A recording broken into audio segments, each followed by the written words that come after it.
Hello, Don here. Welcome to Podiatry Practice Mastery, where we're helping you take your $1 million mark and beyond.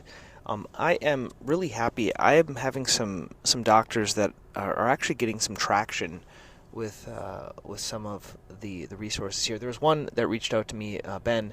He is already at the $1 million mark, but he says he listens to every single episode. So I just feel privileged. And if you guys find this beneficial, share it with some of your friends to help them make their practice better. I'm really hoping to give some good content to you to help you do this, and I do this pretty much every single day. I may have to take a little break because my scribe just got a possible issue, a health issue, where he couldn't work yesterday, and now I feel like we had a substitute scribe, and my life was just super complex, so I didn't get to finish all my notes. And it's just kind of a challenge we get used to a scribe. But I wanted to give you a few answers to some things that someone asked. There's a newer listener, and he was asking me some of these questions I just want to go over. He says, Don, you've been talking a lot about like KeryFlex and Qutenza and Swift, and I have a few questions for you. And then I'm going to finish with my whole idea of like Google business dominance with Swell, which is the one that we're using for online reviews. So let me start with the KeryFlex questions he has. So once again, KeryFlex isn't for the light of heart. You can get it, I think it's from Podiatry. As you can hear, if you hear, I do it quite a bit this time of the year, more in the spring and the summer. And so KeryFlex is excellent for those women that never wear open-toed shoes.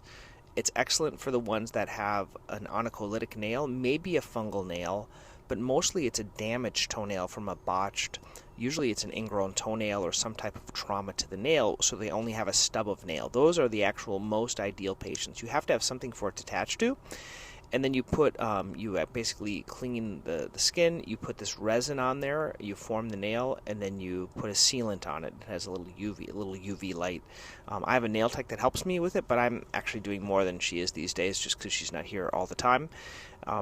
If I am doing an oral antifungal, I continue the antifungal, but not everyone has fungus treatment because usually it's just one toenail. I'm not doing tons of toenails. Usually it's just the big toenails.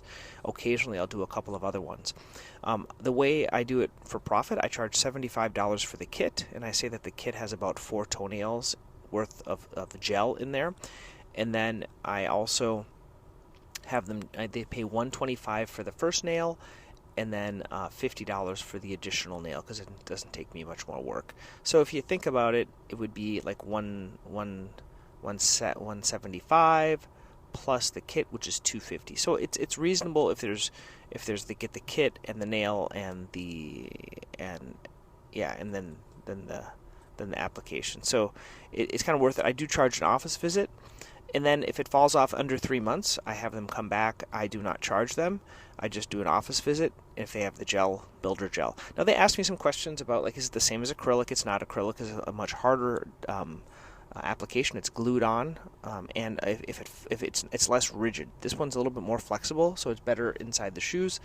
The other one, it can kind of pull off and actually avulse the whole nail. So it is okay in terms of profit. It's not the most profitable. It takes a pretty big learning curve. So I would recommend getting some of it, doing it on patients, and just getting practice at doing it because you're gonna be really bad in the beginning, but after you do it 4 or 5 times, you're gonna get better. So the other question he had about Qutenza, I have done maybe 10 or 15 patients with Qutenza. I've had some I'm getting on number 3. So the ones that it really works for, and what even their research says, is after the 3rd session, they're going to see a significant improvement. And if they see that significant improvement, less burning, numbness, and tingling in their feet, they're going to want to continue on. They're not going to see it a lot of times the 1st, 2nd, or even the 3rd.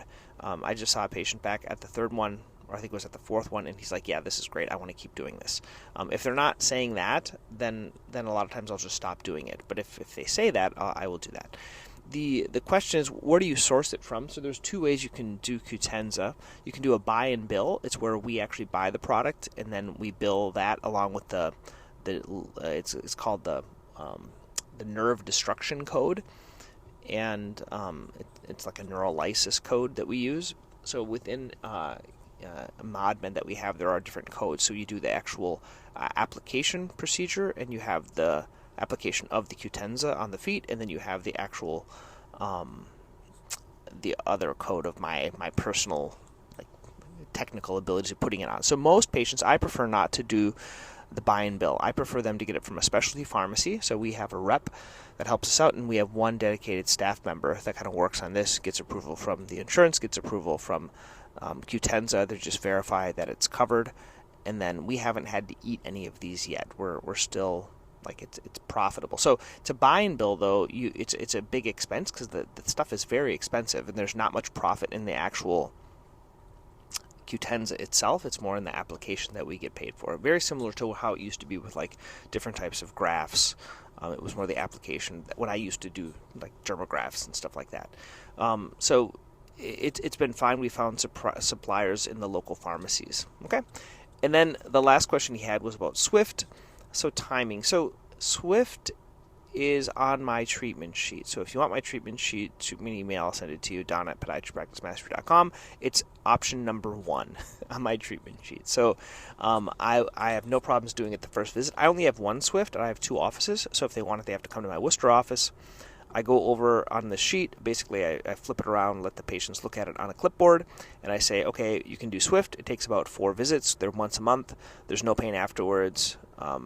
This is what I would recommend, because if you have a high deductible plan, it's $250 a treatment, so it's about $1,000, and that's how we do it. The next option is cantharidin, which hurts not now, but it hurts for 3 to 5 days. It causes a big blister. You're going to be limping around. It takes 4 to 8 treatments. And then the next one would be we have a laser as well. Sometimes we use that. I don't use laser as much anymore now that I have Swift, because I think it works better. And then you have the topicals, which I don't think are very effective at all. Then you have removal. So I go over those options. I'm usually doing one of those, either cantharidin or Swift, and then I'm also doing something topical, either Aldera or 5-fluorouracil, so they can do that topically on top of it. So I'm going to do that prescription code as well. And then the question was, do I ever do a local block? I never do a local block. And just a word to the wise, I start out low, about 6 to 7 in terms of my energy, and then I try to get up to 8 if I can, and I do 6 zaps in each location. And unlike the laser I used to go from wart to wart to wart to wart. With this Swift, you have to do it on the same location, so it heats it up. And then I don't ever do a local block. If you do a local block, you don't go underneath it. You have to go proximal to it. So you have to do a proximal block. But I never do that. Average treatment for me is 4 treatments. So I do 4 treatments. They're once a month. And then I do a 3-month follow-up. And then if they still need it again, I'll do one at the 3-month follow-up. And then I'll see them 3 months later. So a lot of times it is just getting the immune system to work.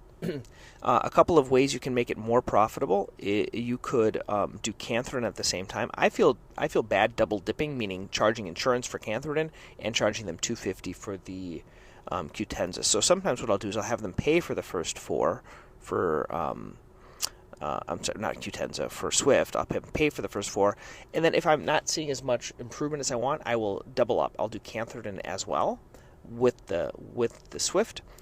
You don't always need to do that, but you can. But I won't bill. I won't bill one or the other. So usually for the first 4, they're paying for Swift, and I'll throw the cantharidin in because it's like literally a little drop. And then when they come back in 3 months, if they need a Swift, and I want to do another Swift and cantharidin, I won't charge them for the Swift. And then another way to do it as well with Swift, if you take a video of them, like a YouTube short, they will give you like a box of tips. So like you could say to the patient, hey, I can do this free for your sessions here if we do a video for you, because they're going to give me a free box of tips for this. So this is one of those things that they tell you about when you're getting all your onboarding through Swift. So that is maybe that's a good idea for you. I want to talk about total dominance here with Google reviews. So the whole idea is I talked to Swell because we're switching from ModMed. They had Clara, which wasn't as good at getting reviews. Our reviews went down, and I'm like, let me go back to Swell. So what is Swell? Swell gets online reviews. It works really well.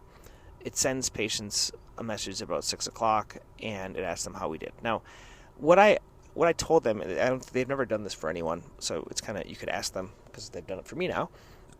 If you need a good rep, just let me know. But you can probably go to their website. So what we have in our office is we have 2 main Google Maps where we put Google reviews. Okay, we have Worcester and Westboro. Now, That's for the office. Each doctor can have a Google Maps location for each location. So I have one in Worcester for me, Dr. Pelto, and I have one in Westboro for Dr. Pelto. Then the other 3 doctors have the same thing. Okay, so how do you get reviews on all of them? That's the challenge, because usually when they do Swell, it only sends it to the main 2 locations. It doesn't send it to my specific page. Like, let's say I'm seeing the patient in Westboro, it'll send it to the main Westboro page, but not to my individual page. Why am I wanting to do this? Well, basically, I want to dominate Google, okay, Google Maps. And so what I've talked to them about and what they're going to do is they're going to, the initial ask after they come in, do you have a good experience? Share about the office. And then 3 days later, they're going to do like another campaign. 3 days later, hey, I know you gave a review. We asked about the office. Could you give one for specifically for your doctor? That would really help him and his practice. And so that's the way I'm going to try to boost both. So we're going to get double the reviews and double of the locations. And I'm hoping I'm going to be able to just dominate. I was talking to my partner yesterday. I'm like, yeah, we should play fair, and then and I'm like, no, we just have to dominate. That's how we have to do, dominate when they look, and that is kind of what's happening with all the kind of the stuff that we're doing. We're trying to do that anyway, and I want to be fair. And I'm helping, like, guys. I'm trying to teach this to everyone. So anyone that's near us, you can listen to this and please do this, because it'll help you dominate as well. So I'm not trying to me only dominate, but I just want all the patients. That's all I want to do. Okay. I'm going to go over what I can. So it was a bad day because I didn't have a scribe. It wasn't actually a bad day. It was bad at the end of the day when I actually looked and all my notes weren't done because he was ill. But I'm going to go over a few things that I saw, and I'm sorry I have to do the rest of these later. Okay. First was a 40-year-old female. She had FHL pain. Did foam rolling to the back of the calf, to the muscle belly, do a meloxicam stretching. See her back in 3 weeks. But I think it's just some deep tissue work. Next was a 61-year-old female. She had onycholytic nail on the lateral hallux. Talked about shoes. I put an Onifix bilaterally to help stabilize the nail, so it would help to reattach. I'm going to see her back as needed. So this is a use for Onifix. I haven't talked too much about Onifix, but it's like a speed bump you put on the nail. It's supposed to be for ingrown toenails, but I actually use it more for onycholytic nails and nails that are wavy to help them stabilize. Next was a 59-year-old man, number 4 out of 6 for shockwave. He's getting better. Next was a 52-year-old female, number 6 out of 6 for plantar fasciitis. Both these were plantar fasciitis. She is feeling better already, and I'm going to see her back in 6 weeks. I did an office visit. Once again, last shockwaves, I'm always doing an office visit with those. Next was a 72-year-old man. He had thickened nails and calluses. He had a really high cavus foot. So he already had orthotics, so we talked about callus trimming, and he's going to come back as needed. He was referred from his wife. That comes here. Next was a 68-year-old man. He has no here for an orthotic follow-up. He's doing fine with those, so no need for another follow-up. This was a number 53-year-old female for Qutenza number 2. She was not buy and bill, meaning we got it from a local pharmacy, and then we just billed my application code for that. Those takes literally like 3 minutes. I put it on, and then my staff checks them in 15 minutes, and checks them at 30 minutes and takes it off. It does occupy a room for a half hour, though. Next was a 45-year-old female for bilateral insertional Achilles, number 6 out of 6. And she's already feeling better. I'm going to see her back in 2 months. And the reason they feel better with Achilles is they say they can do stairs, not one at a time. That's the real sign, is they can do stairs. Next was a 33-year-old female for a right third metatarsal stress fracture. Did fracture code, cam boot. And she's going to come back in 4 weeks for another x-ray. Next was a 44-year-old man who had right lateral ingrown, did a matrix on him. Next was a 65-year-old man, left. I can't read my handwriting. We did shockwave. Oh, here it is. Okay. He had ball of foot pain. This is the guy that said I was a YouTube star, and I kind of chuckled because my boy the other day only thinks I do YouTube videos at work. But let me explain why. I put a lot of videos about things I want to see. So I have many videos on shockwave because I like to do shockwave. I think it works. And so he went all around and he watched all the shockwave things. He's had radial done before, but he had pain to this kind of second MPJ, second med head region. Had seen I think it was like number 7 on the options of who he saw. And then because he came here because we had the focus shockwave, and I did focus shockwave number 1 out of 6 for him for the second med head, like capsulitis, predislocation syndrome. He has a little bit of a hammer toe there, but I don't think the hammer toe is causing it. I just think the tissue's been injured and it's not getting better. So we did shockwave, number 1 out of 6. Next was a 15-year-old female. She had, she's a swimmer. She injured, I think it's her flexor hallucis, and she has some pain in the posterior talus region, kind of where it runs back there, maybe like a retrocutaneal bursitis or something like that. So we did shockwave back there and back on the FHL, and this is number 1 out of 6 for her. And she's also in a cam boot to kind of rest it because no one's ever rested it. Actually, that other guy as well, I put him in a cam boot as well because he had never rested it as well. These are things like he saw 7 doctors, no one put him in a cam boot. I'm like, there's no harm in putting you in a cam boot. So I did that cam boot. Next was a 58-year-old for a right plantar fascia. Did my Pelto special, which is like the meloxicam night splint foam rolling. Next visit, I'll do ultrasound and possible shockwave. Next was a follow-up fungus, so a 3-month follow-up with a booster. And then the last one I actually had time to document was a right dorsal foot pain. I did an x-ray. She had midfoot arthritis bilaterally, so basically the second and third metcuneiform joints, which are quite common to be arthritic. And I talked to her about shockwave. But really what she needs is lapidus bunionectomy with second and third met fusion. That's what she needs. But she doesn't want to do that at 68.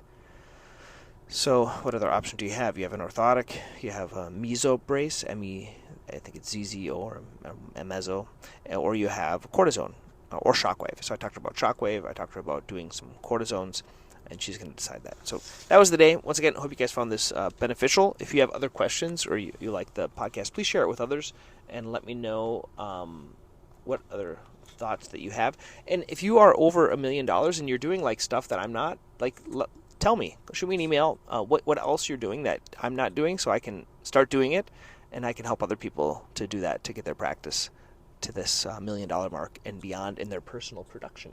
Okay, have a good one. We'll talk to you tomorrow.